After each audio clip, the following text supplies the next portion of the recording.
Hey everybody, welcome to another episode of the Blue Abroad Show. We are here after round 14, a disappointing loss, but we're here nonetheless. And I've got the big return of Mr. Heath Buck from My Blue Heaven. Bucky, good to have you back, mate.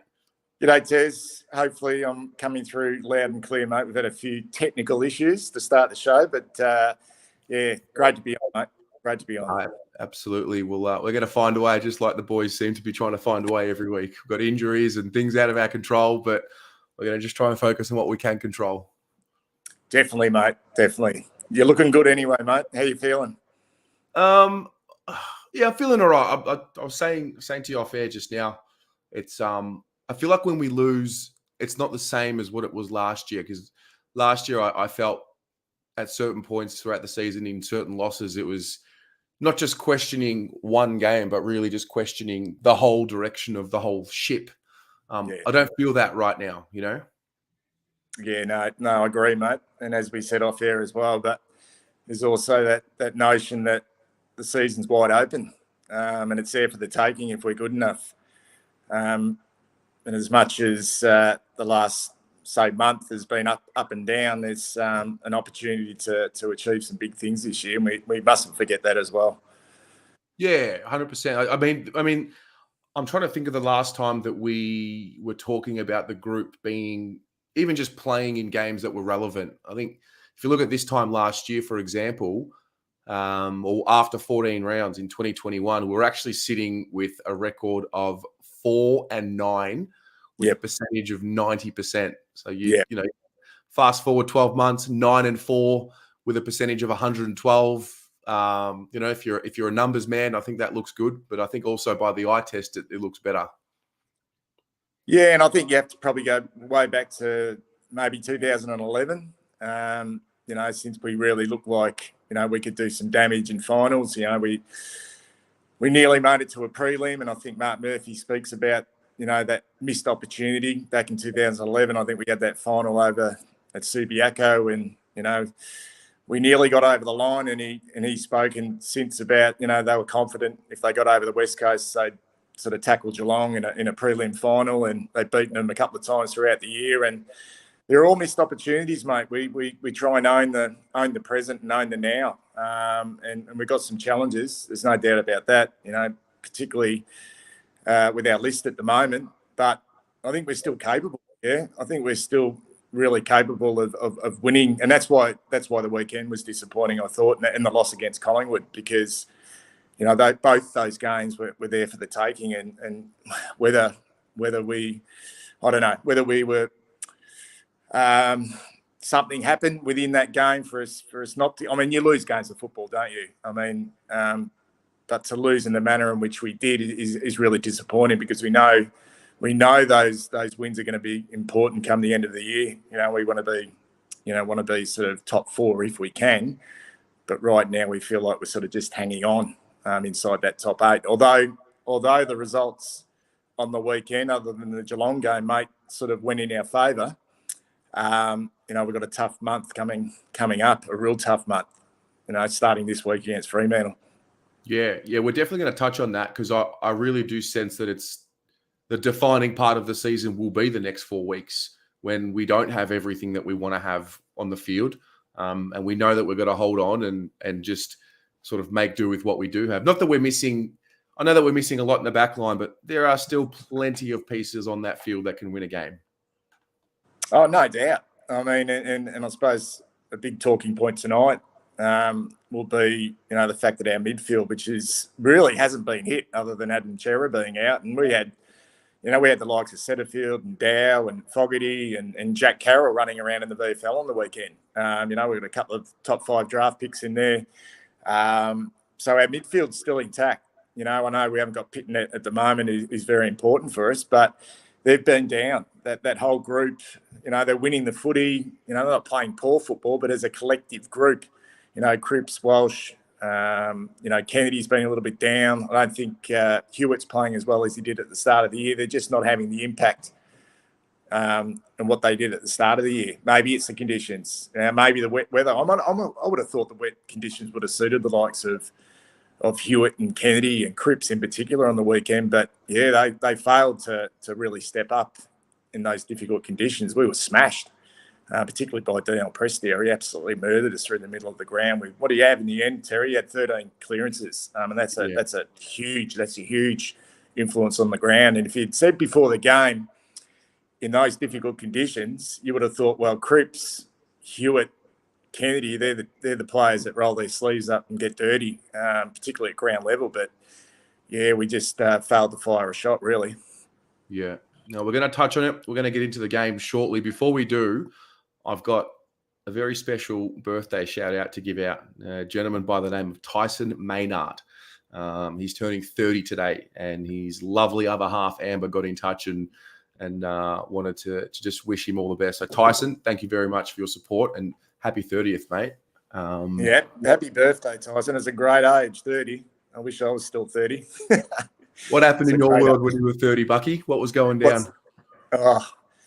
I'm trying to think if we were any good. Carlton were any good. No, I was still playing footy, mate. Yeah, still very much young in my football career, 30. I was still a baby, but it was a long time ago now, mate. So long ago, I've actually forgotten what I was actually doing then.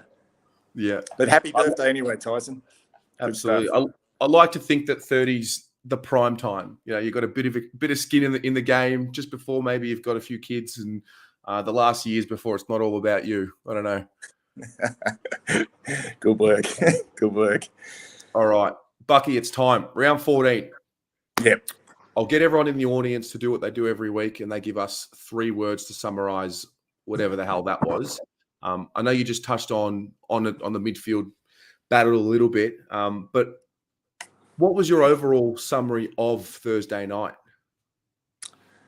I just think Richmond is so good at.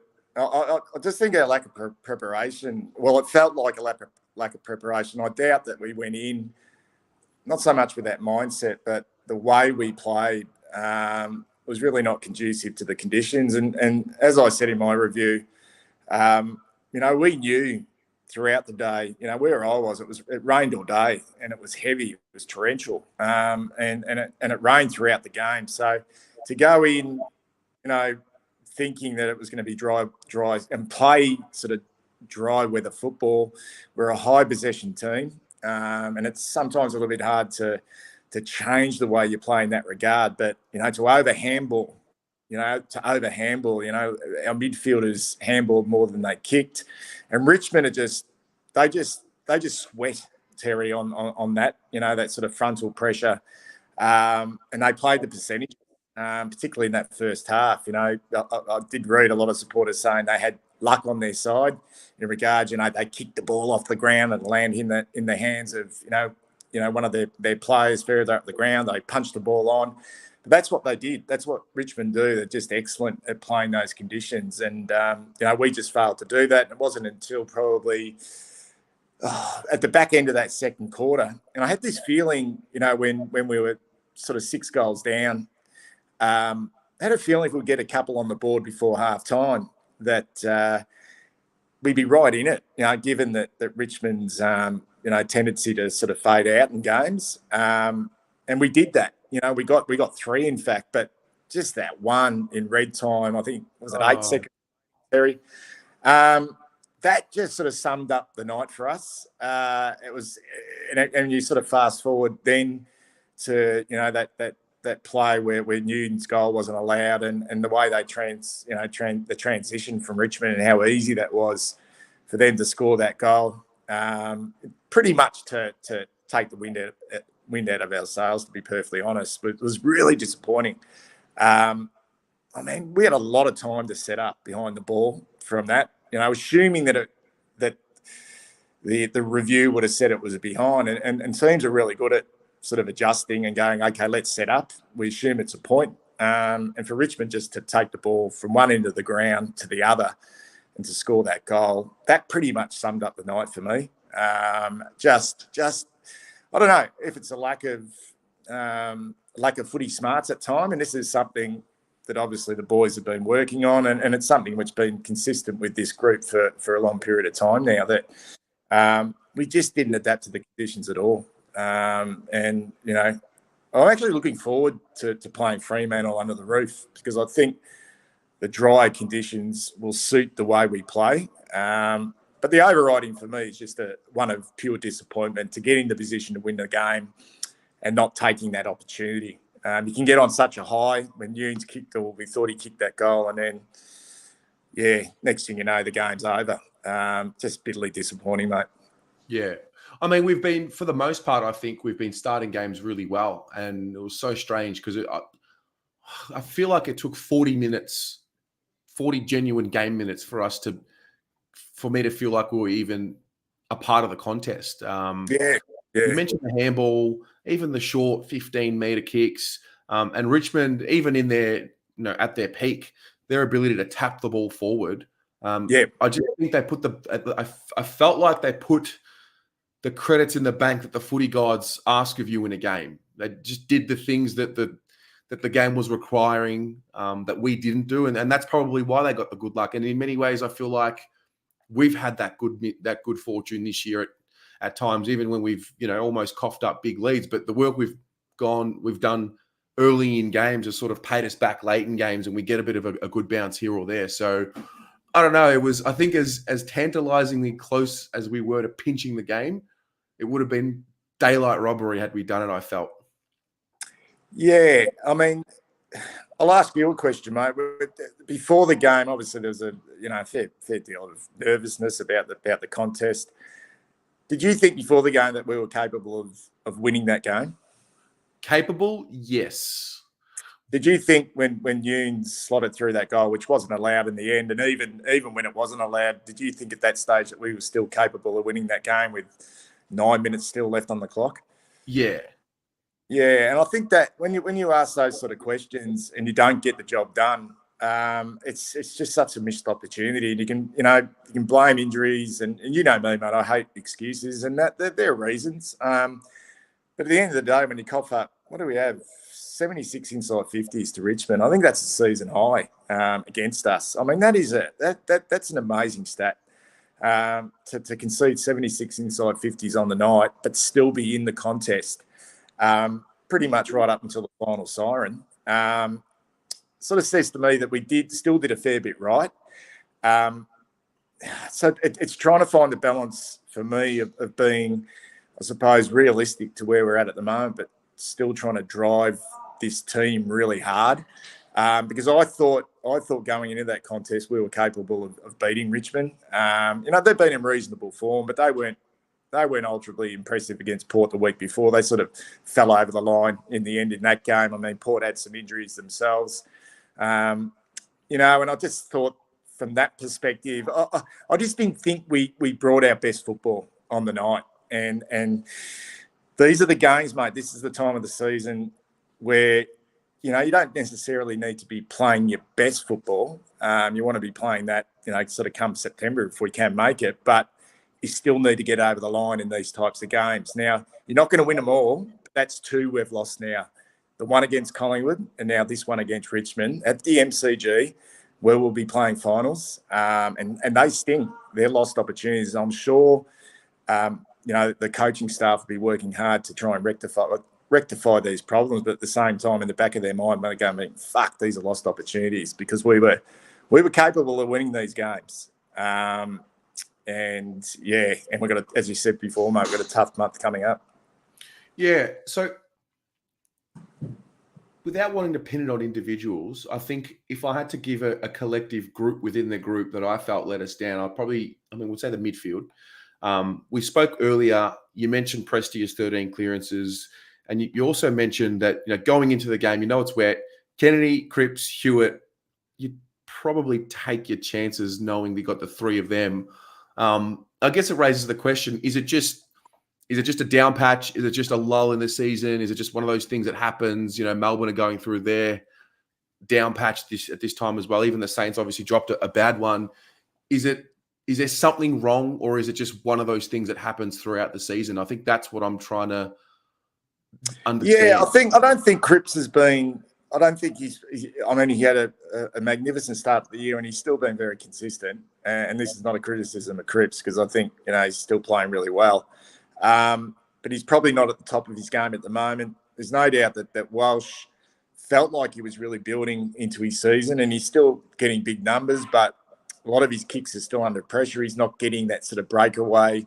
I mean, we're trying to use him more of an outside player, but a lot of his kicks are around corners, under pressure. And there's no doubt that Hewitt, as much as they're all the same, mate. They're winning the ball, but they're not having the same amount of impact. But I think the clearances out of the middle, which we really did dominate at the start of the season, is the big concern for me. And TDK, no doubt, gets his hands on the ball at the middle. But what he doesn't probably do, which Pitnet really does well, is provide a real presence at ground level.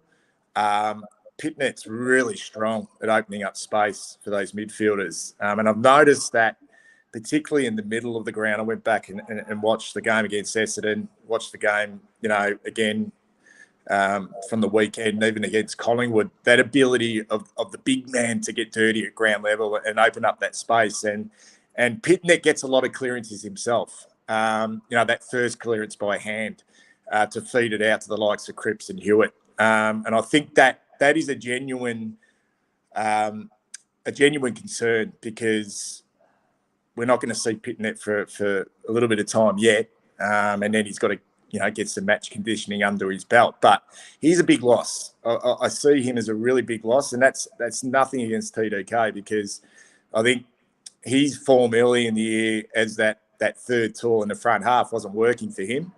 He was okay as a pinch hit in the ruck. So this period of time has been a great opportunity for him to grow as a footballer. But is he starting to get a little bit tired now himself? He's only a young kid. He's not a huge body.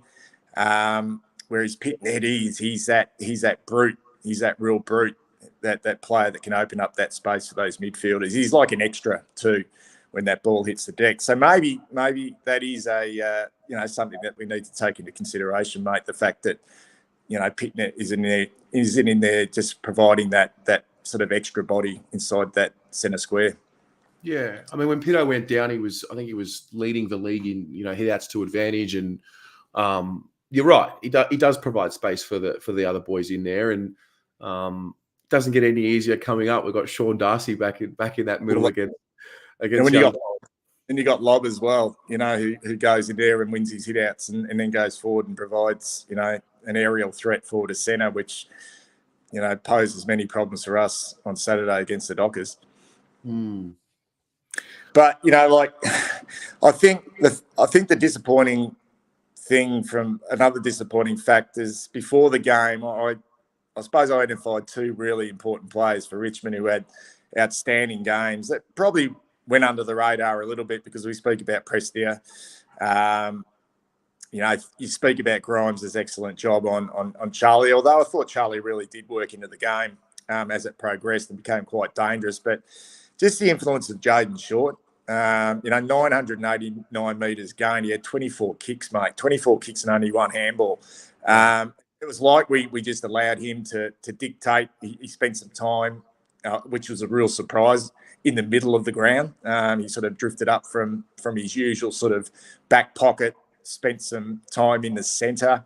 And we just didn't have any answers for Liam Baker as well. He's a very, very hard man to stop when he's up and going. Those two were big in those wet conditions, just because they're huge metre gains players. And we didn't, other than, I thought the one positive for us in that regard was the game of Jordan Boyd, who I thought really found his feet, with that ability to get on the end of some handball receives and penetrate the ball by foot. I thought it was a real plus for us. And fingers crossed, he now realises that he's capable of playing some really good football in a big game too, mate. On the MCG Friday night, difficult conditions against a really good opponent. I thought he really shined. Defensively strong, really courageous, but we've been waiting to see that offensive side of his game.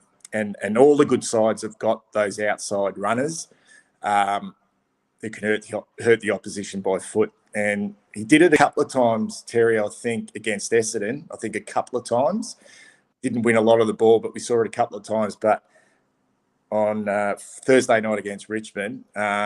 He was everywhere. Like he was getting on the end of handballs, and that kick that O'Brien sent in when Nunes kicked that goal, he provided some great space as an option inside forward 50. Jordan Boyd. I don't know if you noticed that or not, mate. Just to the left, and I thought O'Brien, that was a perfect opportunity to kick to Jordan Boyd. He would have only been 35 to 40 out, and it would have been a great opportunity to hit the scoreboard.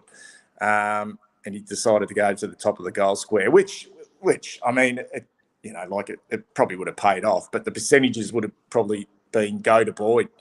And that's what really excited me from the night, was to see Jordan Boyd sort of shine on the big stage. Well, it was interesting because we're both very big fans of Liam Stocker, and I must admit, when the initial call for Stocks to come out and Boyd to come in was made, I was, I guess, a little bit surprised or a little bit disappointed because, I've got that personal bias towards Stock, but you kind of see now over the last two games exactly why Boyd's playing, and fair play to him. Oh, and definitely, and I think I mentioned this on the Jumper Punch a couple of weeks back, Terry, that, we've got this affiliation, the supporters have got this affiliation with Stocker because he provided us with something last year that we haven't had at this football club for a very long time, and that's, a player with some genuine care and love for their teammates, and I know Jack's got that, but Stocker did it in different ways. He was the first to fly the flag. He was aggressive. That big bump on my check. He some courageous acts, and we could see that in him. It's not the end for Liam Stocker. I'm sure he'll come back in and be a very good footballer. But I think they're different players, mate. I think Boyd has got some traits that not many of our players have, and that's that running ability. He can lock down on a small forward. But that kick is dynamite. I can't remember a player at our football club for a very long time has got penetration by foot. And I know Fremantle Dockers do it very well. And one thing they've done, very well under Justin Longmuir is they use their outside players really well. And we're going to see that on the weekend. They get the ball into the hands of the guys that can run and kick the footy. Yeah, certainly. I think the other part, we'll probably touch on the defence first, then move to the forwards. I think considering what the situation was, I thought they were pretty damn resilient given what they were up against. I thought they were really good. I even thought Sam Durden, he had some shaky moments, but I thought as the game progressed, and I was really disappointed when he went off, but I loved his desperation. I liked, his ability to spoil, and he had some good closing speed. Lynch and Revolt are champions. They're great footballers, and those conditions, suit those types of players. 76 inside 50s, and to sort of be able to keep rebounding and to stay in the game and not let the game get too far away. It was a credit to our back 6 and 7 that they held up so strong. And even when Durden went off, we still held strong. So the system's good down there. So you've got to give credit to, obviously, one, the players, but also, what the work of Aaron Hamill as well, Terry. He's really mild. I think our backline, given the challenges this year, has been a real success story. Yeah. We've gone in with the mindset, gee, we're going to get killed this week. But, given that Wiedering's not there, but really, we really haven't had anyone get a hold of us, and absolutely smash us.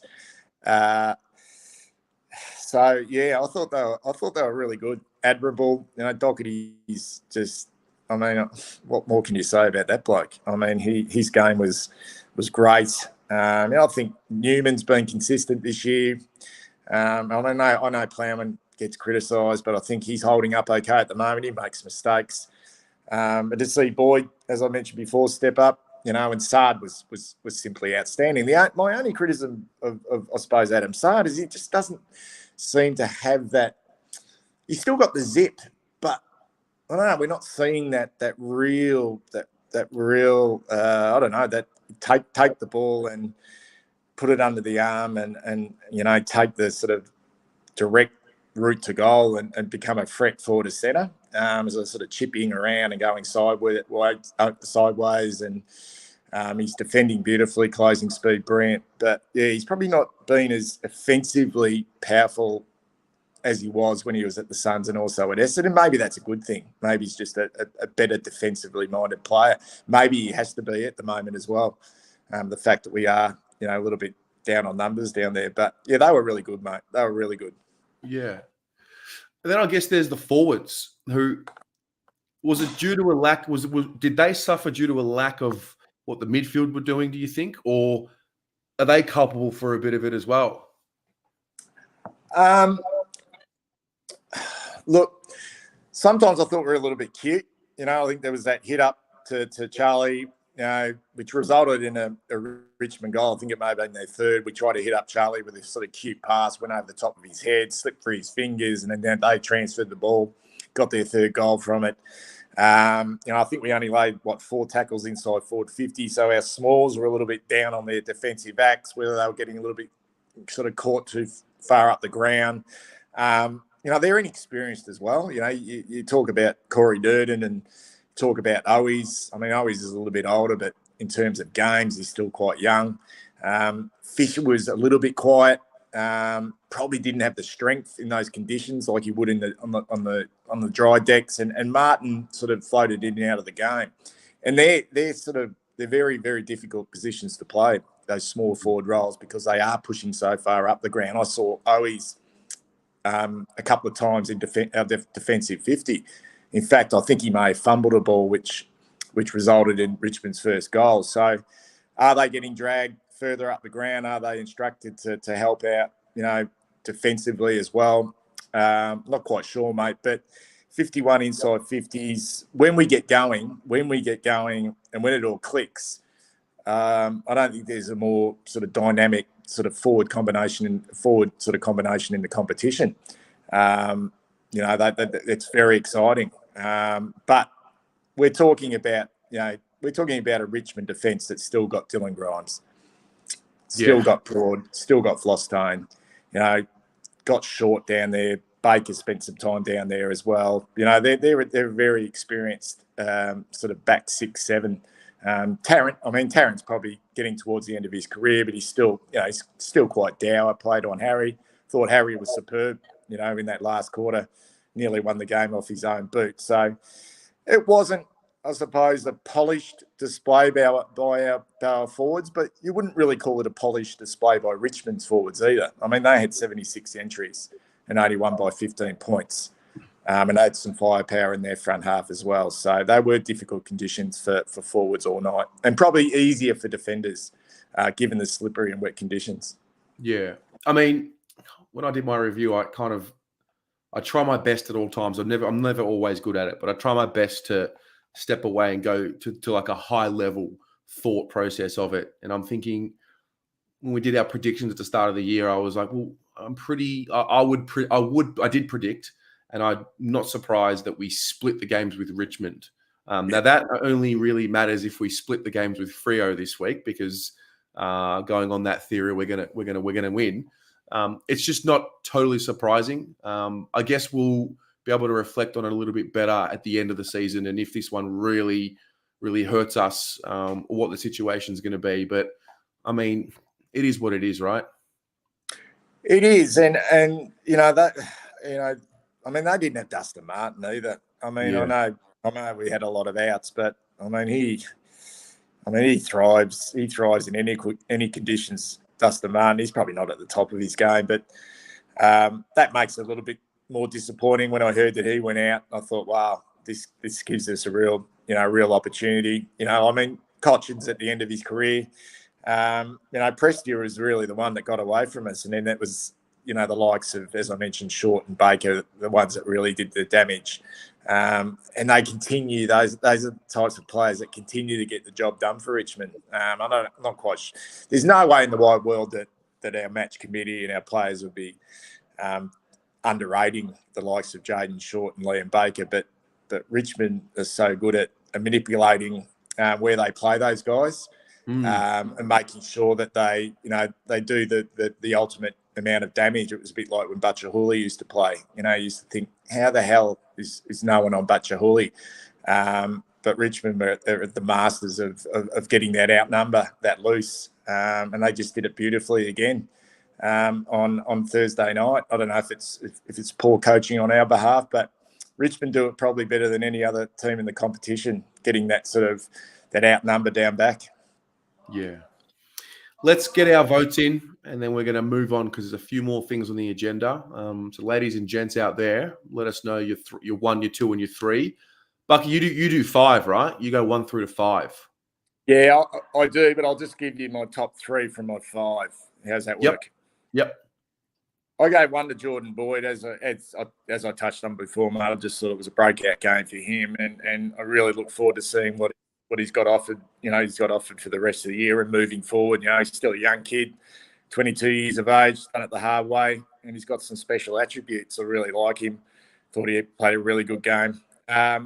Doc's just I mean, there's no words to describe what he's doing or what he's been able to do this year. And I think it's when you look back, whatever we achieved this year from a team point of view, you'll look back at this year and think what a remarkable sort of effort and story it's been from Sam Docherty. Almost now that we've forgotten all the challenges that he's been through. He's playing that.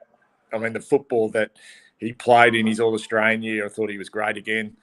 Gave him 2 votes, and I just thought Adam Sard, he's probably now going close to leading our best and fairest. He's just been super consistent in the back half. Made a couple of mistakes, but he's just a terrific footballer. So 1 Boyd, 2 Docherty, 3 Adam Sard. Love it. I gave some love to Cottrell. I'm starting to really believe. If you had have asked me 12 months ago, like, what do you think? Is Cottrell going to make it? I would have said he works hard, never ever questioned his work rate and his running power, never questioned it. But I did question whether or not the skill level was just too big. Whereas now I'm starting to see him be a bit more composed in situations where he might have rushed 12 months ago. And so I was clutching at straws in some respects, but I wanted to give some love with my 1 vote. So I gave Cottrell the 1, and then I gave Sardi the 2 and Doc the 3. Just not dissimilar to what you said about Doc. And I think his last 2 games have been at a really, really high level for even his own standards, and he's really not letting us down in that regard. You see, he'll go down as probably the most courageous player ever to play for the Carlton Football Club, and that's a big call because, and not just what he's been through, but some of the things he does on the field. Just the way he throws himself back into packs and gets whacked and gets up. I don't know if he's even human. Sam Docherty he's an incredibly courageous yet skillful player. I mean, geez, we're lucky to have him. I mean, we really are. I think it's a great call. I mean, you could either give it to Sard or Docherty, but I mean, Doc's year. I mean, wow. I mean, we spoke about this, Terry. I think it may have been at a training run back in maybe February. We went to one of the opening training runs, and I think he may have been just running some laps. And we were talking then, it'd be great just to get him sort of back playing a little bit of reserves football, maybe get him in around about round 6 or 7, see how he goes. I mean, we're halfway through the year and he's all Australian.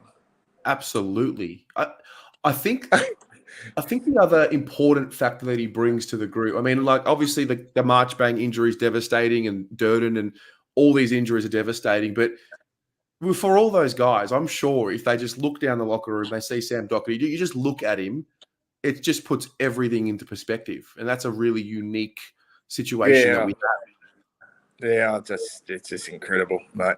It's just incredible. It's unbelievable, really. I just don't think really enough's really been said about it. Well, I mean, we focus so much on the negative side of football and all the Jordan De Goey stuff at the moment, but just sort of lurking in the background is this wonderful story of Sam Docherty and what he's been able to achieve this year. It's just simply amazing. Yeah, absolutely. All righty, let's move on. We might touch on a bit of the Carlton Reserves. Yep. Did you get a chance to? Did you watch the game? Yeah, watched it all, mate. Yeah, I was actually really pleased because I just thought that we've been bitterly disappointing at VFL level for, just their fade outs in some of the games. We had that dreadful fade out against Frankston and then, getting beaten by Essendon last week at Windy Hill.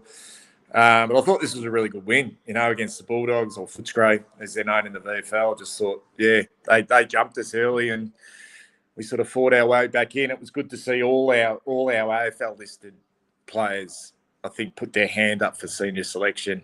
And probably the biggest story out of the game was the form of Josh Honey with 4 goals and I think third or fourth game back after having that knee injury. And he looked super. He looked dangerous, moved across the ground really well. He looked like he's just about ready to go in regards to senior selection.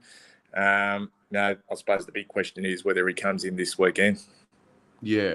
Well, I've got some questions for you because I didn't watch the game on Friday. I was out, and I sort of raised it a little bit last week, and I think now that Jordan Boyd's had his game, and I now trust him a lot more in the side. I don't have as much trepidation about him. With Stock, is there going to come a point, do you think, this year or maybe next year where we say, all right, we don't need that lockdown small like we did last year? Is it time? Like, when is the time that Stock starts developing that midfield craft again?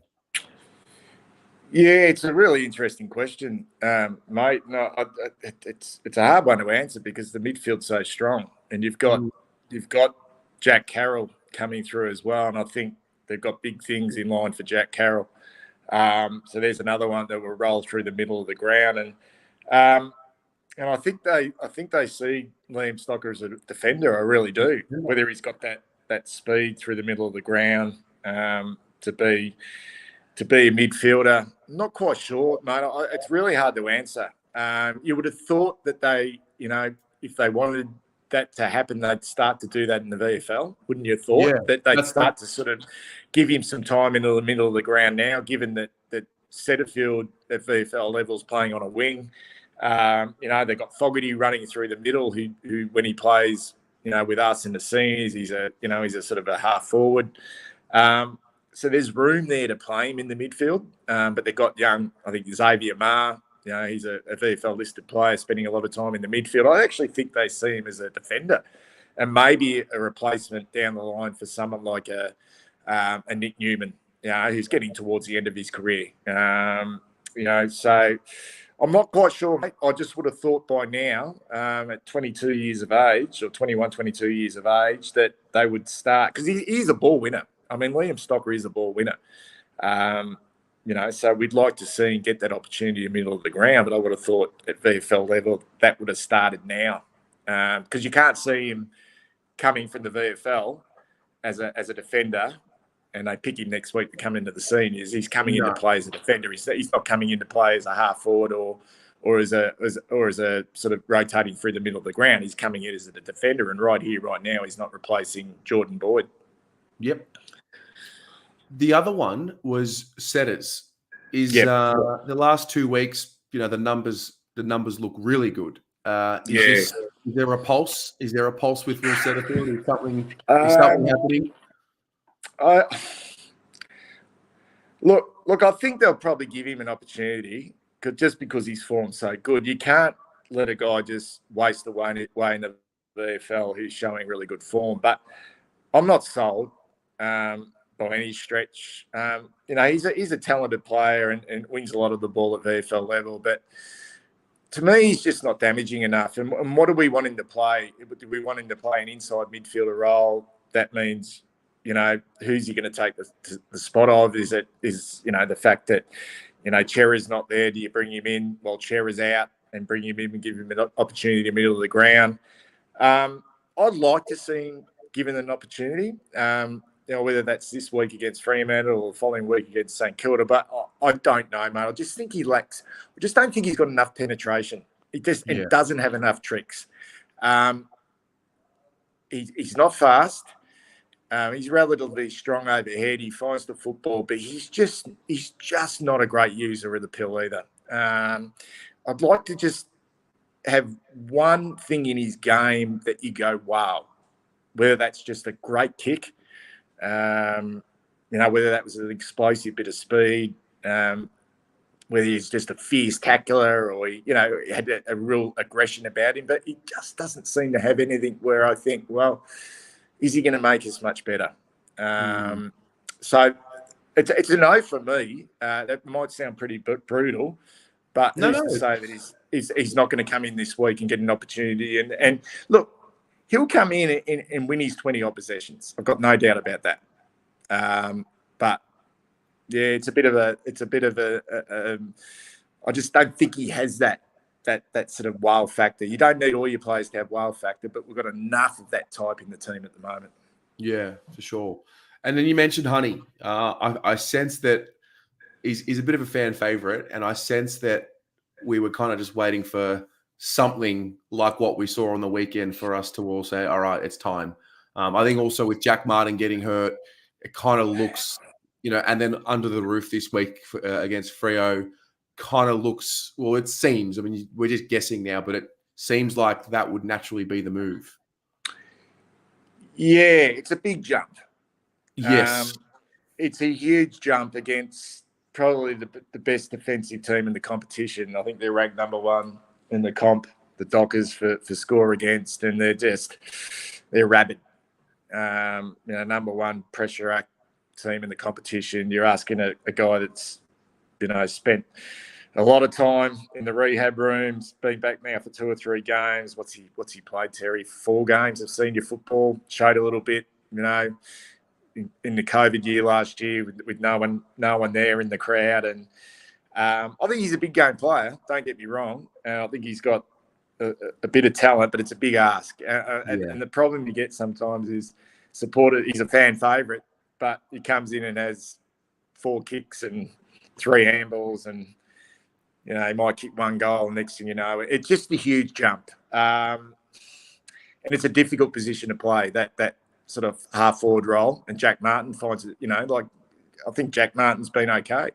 You spend a lot of time running up and down the ground and providing space for your tall forwards and helping out defensively. So has he got the engine at the moment? Has he got the fitness to come up and play a really big game against the Fremantle Dockers? We're just going to have to wait and see, or whether they go a little bit safer, like with a Fogarty again or someone like that. We're just going to have to wait and see. But I do like him. I do like Josh Honey. I think he's out of contract. And he has got some tricks, and he will give that front half a bit of a different look, because he can mark over his head, and he's got some X factor about him as well. So it'd be interesting to see whether he gets the nod this weekend. Yeah, and I guess the last one, Paddy Dow. What did you make of him? It's a bit like Setters, mate. I agree.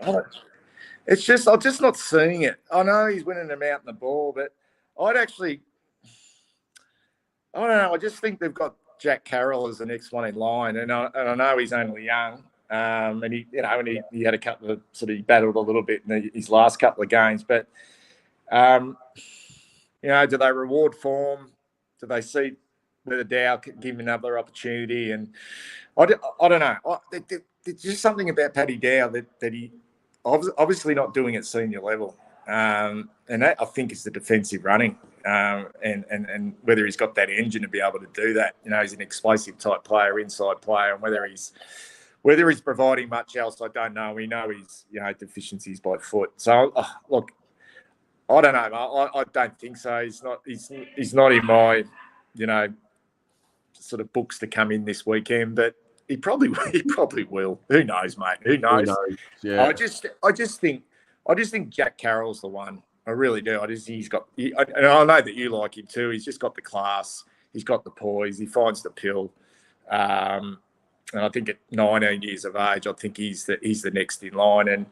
And we'd love to see Setters and Dow. We want to see them all make it. We'd love to, but there's just something not there at the moment with both of those boys. Yeah, and good footballers are going to find the pill at VFL level. We've seen it before in the past, and it doesn't necessarily translate to really good form at AFL level. Yep. The old Paul Sebastiani coined 1.5 players. And we noticed, Stephen, a little bit, mate, in that pre-season training. We just didn't really notice that Paddy had put a lot of weight on in his upper body, really thin across the shoulders, sort of, we call it a little bit spaghetti arms. We laid a couple of good tackles in that game against Collingwood, but, there's a lot of broken tackles as well. And I don't know, I want him to succeed. I really do. And I think he's contracted for next year, Paddy Dow. I'm not sure. I'm not sure on that. I think he's contracted for next year. I don't know about Setters. I'm pretty sure Setters is uncontracted. So both would want to get a wriggle on. And I don't know whether Voss has got him in mind. I don't. I just don't. Yeah. I don't think we've got as much patience for him as other people do. I think his patience with the two of those boys seems to be a little thinner than the others. Yeah, I think so. Yeah, I tend to agree with that. And I think that's across the board at every club. I think there's some blokes who are just on the outer because they don't suit what you want. And unfortunately for Paddy Dow and Will Setterfield, they're the two at the moment that we've got on our list. But we've got some riches there, mate, in regards to some midfield depth. If we do need to bring, the likes of whether it's Fogarty or Carroll or even we're forgetting about Will Hayes.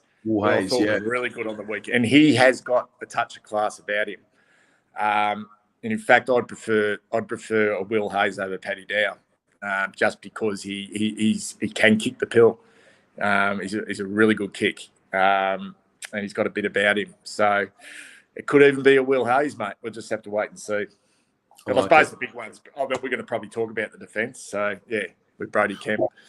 Yeah, so that's I guess the next item on the agenda. It's just more around, what do? We bring in Sam Durnan. We turn his life upside down. He's playing in SANFL, and then in the space of 2 to 3 weeks, he's playing, in the rain on Tom Lynch and Jack Revold, and then he gets injured. The question is, what do we do now with the Sam Durnan hole that's there? Is it a reshuffling? I've heard Brody Kemp. I've heard maybe Jack Silvani. I've heard a few things. It's how creative can we really get? Yeah, and how much risk do you want to take as well? And we spoke about the fact that our defence has been probably a shining light, really, given all the challenges that we've had this year. But I was having a chat to Mark Elvey today about this exact thing, and we sort of even mentioned the fact that once Pitnet's back, and I know that doesn't help this week, but whether TDK at times could act as a tall defender or someone that can go down back, and because we've seen him take some really good sort of intercept contested marks down back. He's athletic, he's big. I'm just worried about. I mean, Kemp's going to have to come in. I'm just worried about Kemp and Young. And pardon the pun, they are both really young. And they're going to be playing on, the likes of, Lobb and Tabernar, who played in the Waffle on the weekend, I think, and kicked 4 goals and should come back in. They've got Fife, Frederick, Darcy goes forward. I think Griffin Logue's been spending a lot of time forward as well. So they're lock and loaded down there, and that's a big ask. Undersized Brody Kemp and Lewis Young, who I think's been a real success story. That's a huge ask. I'd love to see Jack thrown down there. There's no reason why he couldn't do it. There's no reason why at 194 centimetres that he could at least go down and play on that 5 if he's forward. We've seen him do the job before. It's whether they want to muck with the system. The fact that TDK's in the ruck and Silvani acts as that pinch hit. And the other one really, really left to centre. really left of centre, which will not happen, Terry. It will not happen. I'm going to throw it out there anyway, is 210 centimetres, Alex Murkoff makes his debut in the ruck. In the ruck. 105 kilograms. Thought he was okay on the weekend, particularly hit-outs to advantage. Really good hit-outs to advantage. He's very, very hard to get over in regards to his reach. We have been struggling at centre squares, hit-outs to advantage. Does that give us a little bit more flexibility with TDK? It's not going to happen, but I did think about it. I did think about it today. Imagine if Alex Murkoff, who was playing volleyball, was it this time last year, wherever it was, comes in and plays in the ruck against Sean Darcy and Lob. I don't know. I just worry if we can't get our mojo back in that midfield, and we know they're really strong. Fremantle are really strong in the guts. You know, I mean they got some guns in there. It could get a little bit ugly if we go with just Kemp and Lewis Young, because I don't see Plowman. I mean, he can play tall, but it's a real pinch, isn't it, when you're playing Lockie Plowman as your big third tall? Yeah. Well, there's really only 2 or 3 options, unless the fourth one is you bring in Dom McQuay, which I can't see that happening either. I don't think he'd be anywhere near ready. Yeah, I think he may have even he actually got concussed last week. Right. In the VFL and was subbed out of the game, so he'd be unavailable this week anyway. And he looks like he's got some talent, but wow, no, I don't think that's happening, and I don't think my suggestion of big Alex Murkoff. Well, you never know. You just never know, mate. You never know. You never know, but I think we'll just back our system, and just hope that our midfield can start winning the ball again at the source. And we've got a really good. One thing we used to fear, mate, was playing at Marvel Stadium, but I think we've won every game there this year, and we had that really good win against Melbourne there in the pre-season, and it's not a ground we fear anymore, and I think it suits us. So if we can just get our sort of act together in the middle of the ground, and I know that Fremantle are strong defensively, but we are a powerhouse in the front half. You know, Charlie and Harry, having them both together, and Harry's come back from that knee injury looking super fit. So, and it's going to be a really, really exciting game of football under the roof, because the Dockers they're a bloody fine football team, a really fine football team with some weapons themselves. Absolutely. We will touch on the Freo game shortly, but we're going to touch on. We spoke earlier today. We're going to talk a little bit about injuries, list management. What's on your mind in that regard? I just think it's obviously the concerns right here, right now with the injuries, what we've got available to us at the moment. And, we took 2 players in the mid-season draft, Sam Durden and Will Hayes. We took 2, and that's not for the first time. I think we took 2 last year, Terry. Is that correct? Boyd and Murkoff.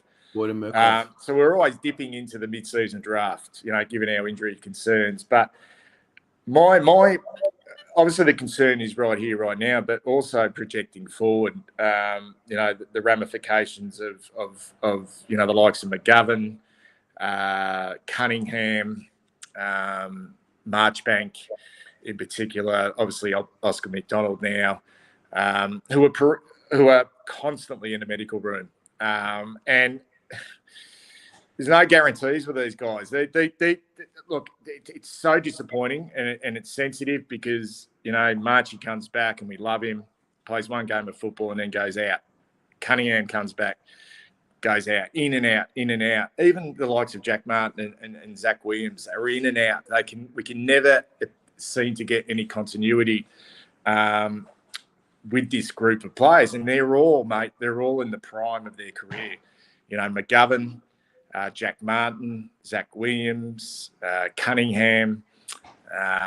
They should be on the park right here, right now, and playing consistent, football. You're going to cop injuries, but we're just carrying a lot of blokes on our list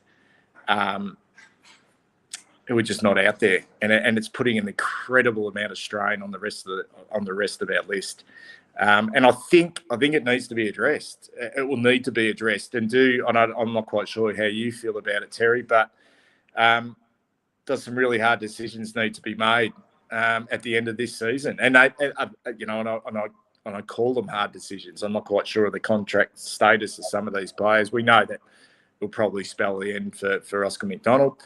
I think he may be just a rookie still, but we're talking about McGovern, Marchbank now. These are guys that we can't keep on the park, mate. We just can't keep them out there. It really is. It's really putting a lot of strain on the club, and as fans as well, we want fucking success, mate. We don't want our players in the medical room, and we don't want to be in this situation. We just do not want to be in this situation. So I don't know what we'll do going forward, but I think there'll need to be some sort of hard discussions and some hard decisions made at the end of the year on a couple of our players. No, and as much as you, I love Cunningham. I think he'd be a wonderful player for us if we could get him fit. But when is enough? That's probably where I'm coming from. When is enough? You know what I mean? When is it where you just go, okay, it's just not working anymore? We need to have a relatively full list to pick from, and we just can't. Yeah. The thing is, it seems to be the same names as well. Cunningham, obviously he's coming off an ACL, but even before the ACL, there was the hammies that were constantly going. McGovern, calves. Yeah. Jack Martin, calves seem to always pop up every year at some point. It's pretty much happened his whole career. I think McGovern's obviously the other one. Marchie's had some horrific injury, like the back, just horrific. And then I guess the emotional side of me sometimes comes out, and I think to myself, well, are they all doing absolutely everything and ticking every box in that preseason to prevent injuries? Are they lifting enough? Are their regimes correct? It's, I guess I'm just projecting because ultimately I don't really know. I mean, of course they're working hard. They're professional athletes. But I guess with some of them, I really do question, are they working as obsessively as what some of the others do in the competition to stay injury-free? And then, I don't know, maybe that is an unfair comment without knowing the full context. But I do feel it. Yeah.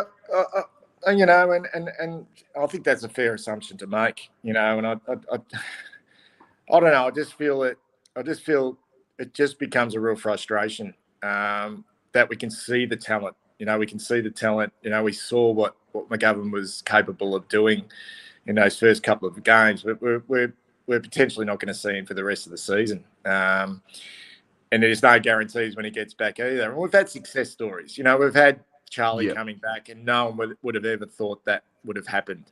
But we know we hear about Charlie's work rate. We hear about how he's obsessed with getting back, and he's driven, and the same with Doc.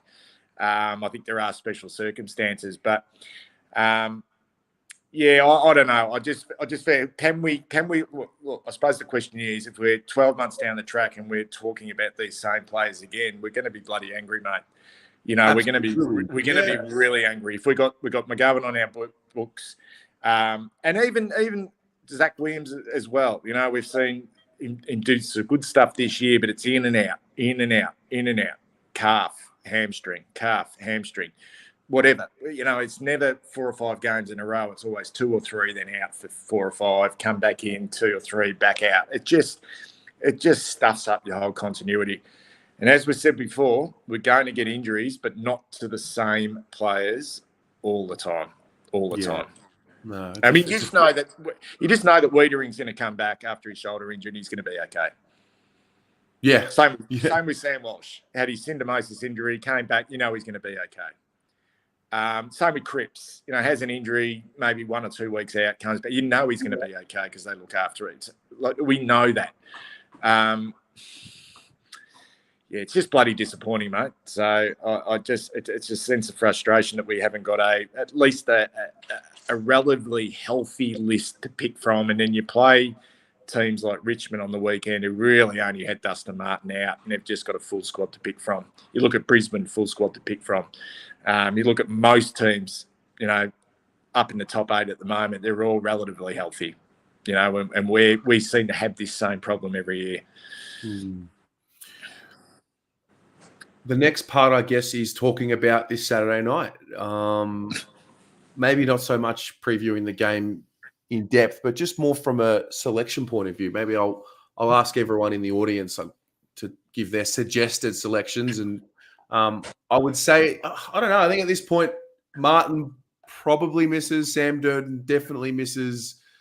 And then there's the question of, well, is anybody going to get dropped on form? I know that the small forwards have been questioned a little bit, and as such, like, I wonder, like, what do you think could be the changes? We know that Kemp probably has to play, so that might be the Durden for Kemp swap. What are we going to do? What are we going to do for this week? I don't think Owies or Durden are in trouble. I don't think Motlop is setting the world on fire at VFL level at the moment, and I don't think they'll take a risk on young Motlop in this game. It's a very, very important game of football, and I think for the most part, Durden and Owies have been pretty good this year. Small forwards are going to have those games where they don't have a huge impact. So I don't think they're in strife. I think you're right. I think the logical replacement for Sam Durden is Brody Kemp. He was okay in the VFL on the weekend. He did. It was a really good warm up for him because he played on Josh Bruce. He's a man mountain. Coming back from his ACL, and he took a few marks on Brody Kemp, but then Brody Kemp did some terrific things in the second half. He won, quite a few sort of one-on-one contests and halved some contests, and then started to find a little bit of the ball himself. He's not a great user of the ball. Brody Kemp at this stage, I'm not quite sure if it's just because he's young or, he's sort of developing into his game, but it's probably an area that he needs to improve. But he is developing. I think that's the logical replacement. I think they will go relatively safe though, mate. The concern with Martin, is it a lower leg injury? Is it a soft tissue injury? It's a calf. Sure. Yet again, it's a calf. Oh, it's a calf. There you go. Maybe Honey, mate. Maybe it is Josh Honey. I think 4 goals in the VFL. He's had 3 games back now. Played at the back end of last year. They've probably been waiting for him to get that opportunity. It seems like the perfect swap, and I think that's about it. Unless they want to bring in a Will Hayes, on that ground on Marvel, fast deck, uses the ball very well. I just can't see Dow or Setters coming in. I just can't see it. Me either. And you mentioned, I think our wings have been okay. I mean, they're not perfect. Are they going all right? They've done all right. I mean, O'Brien's growing. A big out for the Dockers is Blake Acres is out with a hamstring of his own. So that's a bit of a win for us because he's been in terrific form. And Kwiatkowski as well, I think he's out. It's Kwiatkowski who's a real barometer for them. And that means we can put a little bit more time into Schultz, who's a real handful for us in the first time we played him this year. I think we'll go safe. I don't think there was a lot of really awful performances against Richmond. But obviously those 2 sort of force changes will need to be replaced. And the obvious ones are obviously Kemp coming in for Durden and potentially Honey for Martin. Yeah. This is really strange to say, perhaps. I'm really confident we're going to win this week. Oh, good. No, because I feel like the last 3 games, like the Collingwood, Richmond, Essendon games, I feel like we've been hunted, and I think if we can just get back into hunting like what we were at the start of the year, and I mean, when I look at Freo, I obviously respect them and all of that, but our midfield are, a few years, and it doesn't happen every week, but sometimes there's a certain matchup where we're older or we're bigger. Yeah. I know Fife back, so he gives them a little bit more presence in there, but I just want us to go back to hunting this week.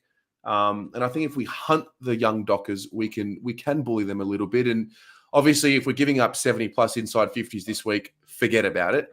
But I think forward of centre, if we can win that forward half battle, Harry and Charlie are a nightmare for opposition teams. Oh, no doubt. And I think Durden and Owies really enjoy playing on that ground as well. Do you think we'll put some time into Brayshaw? Do you think maybe that is a job for Hewitt? And I know Voss likes to back his midfield against, any other opposition's midfield, but Brayshaw is the one who's getting big numbers and damaging too. He's fast, he's creative, he kicks the ball well, he's kicking goals. So is that a job for Georgie Hewitt to go to Brayshaw? Cool. I think that might be on the cards. And if that does happen, maybe Dow does come in.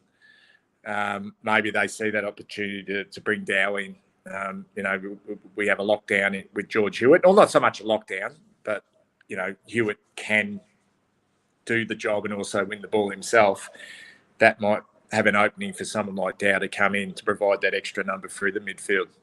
Yeah, but they are strong. I mean, they are young.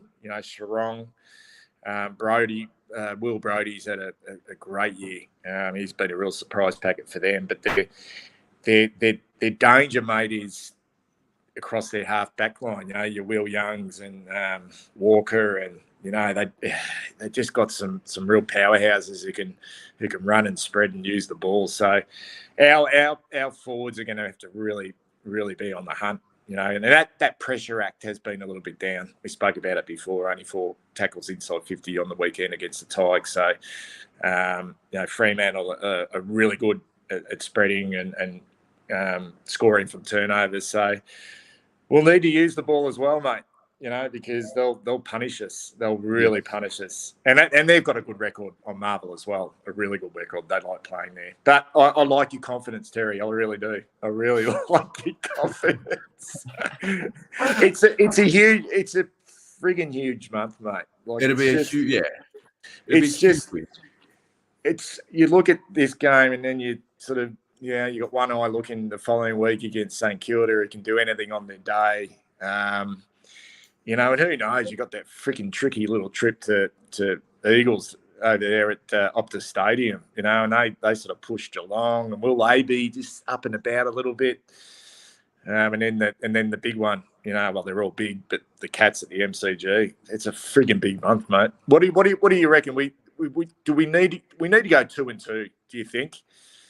Find a way to be 2-2. Just find a way. Yeah. I mean, I don't know if it's the trauma or the PTSD, but looking too far ahead into that West Coast game, you just think of last year and what happened.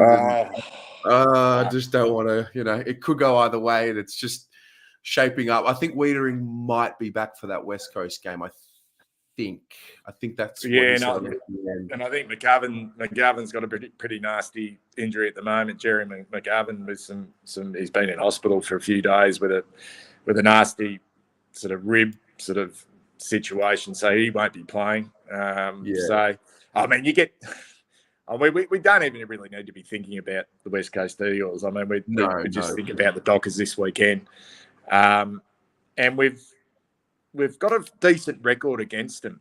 I know they got us earlier in the year. We have got a decent record against them, and it'd be bloody disappointing, mate, if we go 0-2 against them this year, because that to me shows, and I know we have some injury concerns, but that shows that they are probably a little bit more advanced than us. Yeah, I mean, we beat them twice last year, so yeah. Yeah, we did. We did. And we've beaten them on their home deck. Like after the siren and Yunes and Murphy kicked that goal. So we've got a decent record, but if they get us twice this year, that probably says that they're probably just a little bit more advanced than what we are. And I think he's a pretty shrewd coach, the bloke over there from the West. I think he's got some tricks up his sleeve.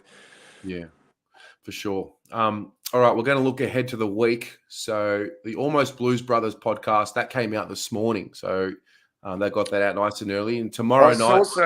I saw some vision of those lads. I think it might have been on Instagram.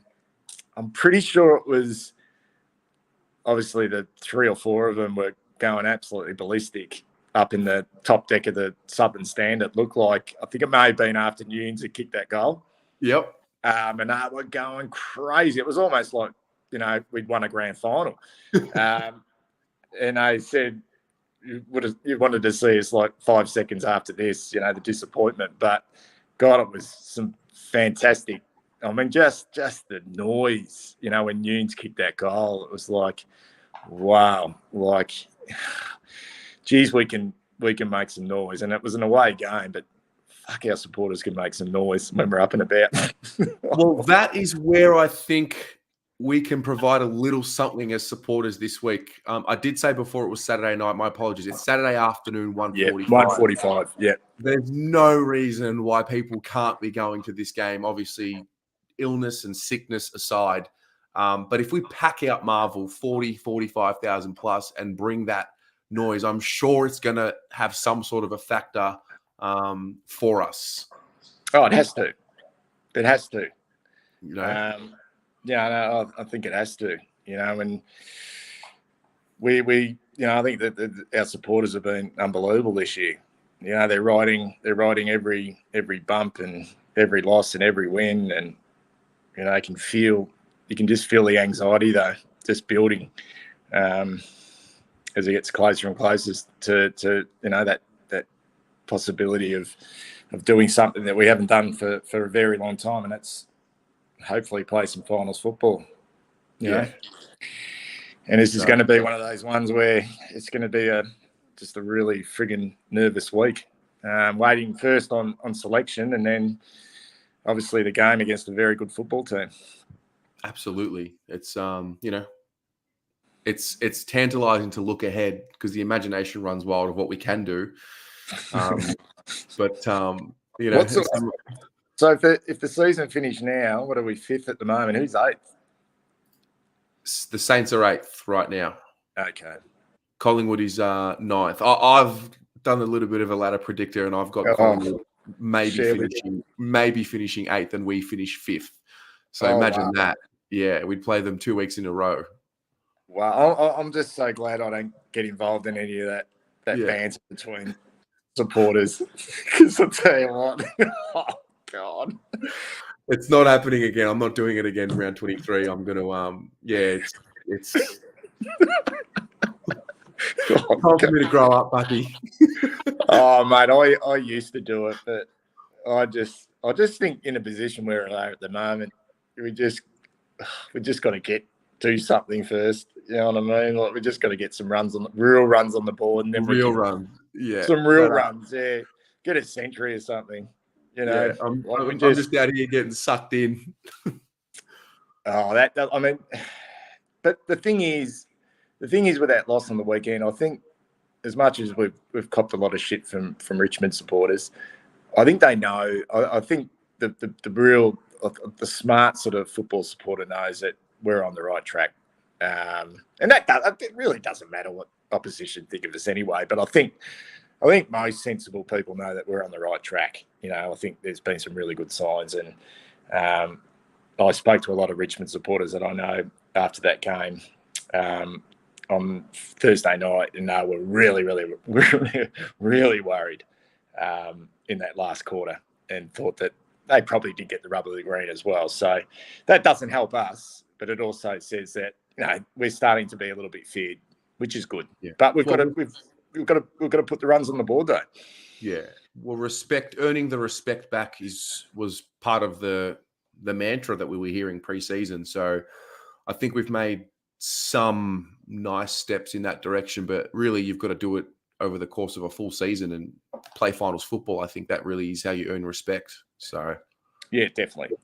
Yeah.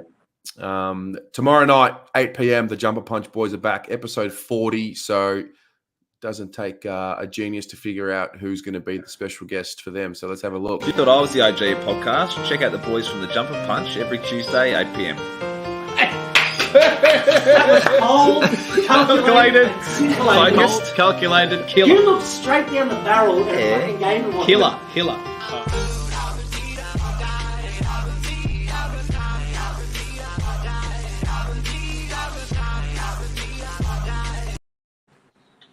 Jamo will be with the boys tomorrow. Bucky, you were back on the couch just recently.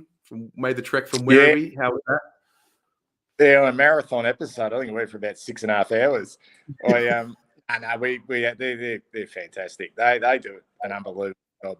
You know, Rocco and Mars and Paul, they're workhorses, mate. I thoroughly enjoyed it. I make my trek over once a year. No, we had a great time. It's a terrific show. Yeah, absolutely. And I guess with you and My Blue Heaven, what's mate? We've been skin in the game for a while now. We've seen many more additions to this Carlton fan content world that we now live in. You were definitely, when I started, you were the only person doing content on YouTube. What have you made of this? Sorry, what was that? What have you made of the evolution? We've been, in the skin now. We've had our skin in the game for a while now. I just remembered that my first ever video I did was on Sam Doherty. I was just coming home from work in the car. Was it 2019, and it was sort of December late November, and the news came across that he'd done his knee again at training, like his second ACL, and I nearly ran the car off the road, mate. And I just went home and put a video together and chucked it on YouTube, and then it sort of all started from there. But I don't know. It's now that we're sort of growing as a football team and a football club. I don't know. There's something in being shit. I said this on the Jumper Punch. There's something when you are going really bad. You can seem to have a little bit more, I suppose, energy about you. You're just angry all the time. But now you've just got to, it's enjoyable. It's a really enjoyable experience. But yeah, I'll keep plugging along, mate. I'm not going to finish this until we get that 7-8 flag. So if I'm 105 and I'm still doing My Blue Heaven, that's what I'll do. But no, it's thoroughly enjoyable, and seeing you guys develop, yourself and Pommy, and doing the work that you do, it's great. I think the Carlton community, from a podcast and social media perspective, I think we do it better than any other club in the competition. In fact, it's quite amazing, really. To think, we've got that many supporters who are willing to put themselves out there and provide, content for supporters is wonderful. And it just shows as well that we're sort of unhappy with mainstream media, that we're probably not getting, exactly what we want from mainstream media. So we start producing it ourselves, and I think our fans appreciate that. I think that's the most fascinating part, because I mean, maybe I'm not looking hard enough at the other clubs, but the Carlton fan base we've really taken control of our own narrative in many respects. And I think in 10 years' time, where I think this goes is, I just don't, I mean, I have my idea of where I think it goes, but to see how quickly it's evolving over the last probably 12 to 18 months, it's quite fascinating what's about to happen in the industry. And I really do think it's the next level for the league, and how it's going to grow. It starts with content. So, yeah. Yeah. I mean, I think you're exactly right, mate. No, I think it's absolutely huge. And people look forward to it. They seek you. I mean, I had a week off, probably about 5 or 6 weeks ago. I just needed to chill a little bit. So I thought I would do a preview or a review of one. I can't remember which game it was. And I had people, DMing me and messaging me, where's the preview, where's the review, like, what's going on? Like they're sort of counting on. I mean, I don't, you don't want to blow smoke up your own backside, but they are. I mean, they're wanting information. They're wanting to see, what we've got to say, and I think that's great. If we can provide that. I mean, we're just fans, mate. We're just fans. Yeah, that's right. We're fans with an opinion, fans that love the club, fans that want to put our message across, and we sort of got in at the right time. I think, myself and you, we sort of came along together. I remember, watching you first evolve when you were over there in, I think you were living in, where were you living at that stage? You were over in Israel, in Tel Aviv. Yeah, and I used to watch your little sort of clips you were doing as well, and I thought, who's this fresh-faced young guy sort of coming along? And then you reached out to me, and it's just been great, mate, to see it all evolve. It's incredible, really. And you don't even have to click on anything anymore. I don't watch any footy shows. I really listen to the radio. obviously follow the AFL news. You've got to follow the AFL news, but I don't seek, mainstream media's opinions anymore. It's all from the fans, and I think that's the way it should. Yeah, I don't get sucked into.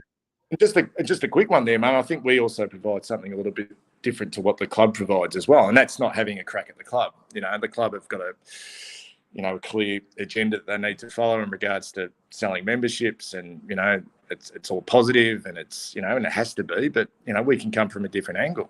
We can come from I suppose be a lot more critical and be a lot more demanding of our football club. And maybe they are listening to us. I know that the press follows all these shows and stuff, so maybe they are listening to us, which is good. Absolutely. Bucky, it's been a pleasure, mate. Thanks so much for giving up your time tonight. And look forward to seeing whatever comes our way over the next 6 months, and then even the next couple of years. Yeah, thanks Tez. It's been great to be on, mate. Take care and speak soon. Awesome. Go Blues, mate.